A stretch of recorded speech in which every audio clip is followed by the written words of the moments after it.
permasalahan bisa mudah diselesaikan kalau kita bisa melihat sesuatu dari antariksa. Solution is outside the box. Solusinya ada kalau kita bisa melihat bumi ini dari luar. Masalah populasi. Apa kata orang bumi? Wah, kita Pak sudah overpopulated. Terlalu banyak manusia yang di bumi ini, Pak. Betul nggak? Sering mendengar itu? Sering.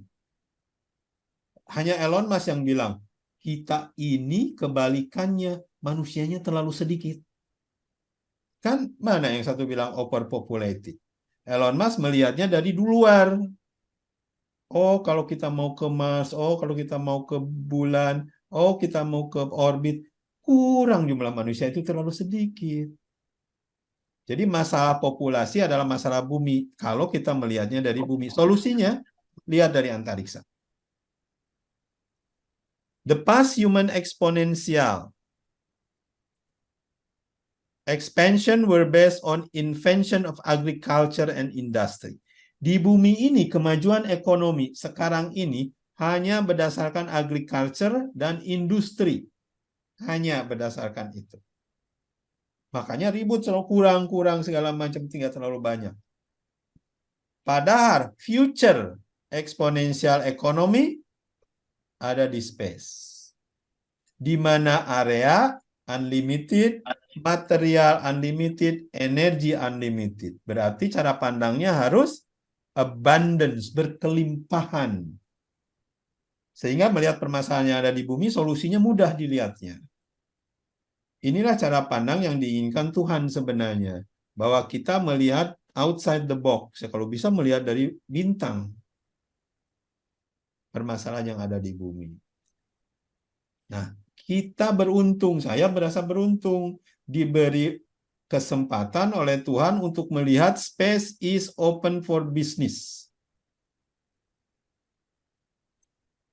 Space, antariksa, dirgantara is open for our prosperity, kesejahteraan manusia. Tidak lagi kita harus ribut memperebutkan tanah. Tidak lagi kita harus ribut memperebutkan emas. Tidak lagi kita harus ribut memperebutkan makanan. Space is unlimited. Jika seandainya manusia ini satu visi, ya, bisa melihat antariksa ini opportunity-nya unlimited. Indonesia bisa melihat itu tidak? Nah, bapak-bapak sama ibu mbak-mbak di sini bisa melihat itu tidak? Mudah-mudahan mulai memaksakan diri melihat kita masalah di bumi dilihat dari space. Jadi tidak melihat masalahnya sekarang bahwa space itu susah, mahal. Sekarang space itu mudah dan murah. Ya. Kembali saya ulang-ulang supaya ingat khusus tentang orang dirgantarawan dirgantarawati harus bilang bahwa space itu murah mudah. Ya, nah dibanding masa-masa lalu kita udah space 2,0 bukan space 1,0.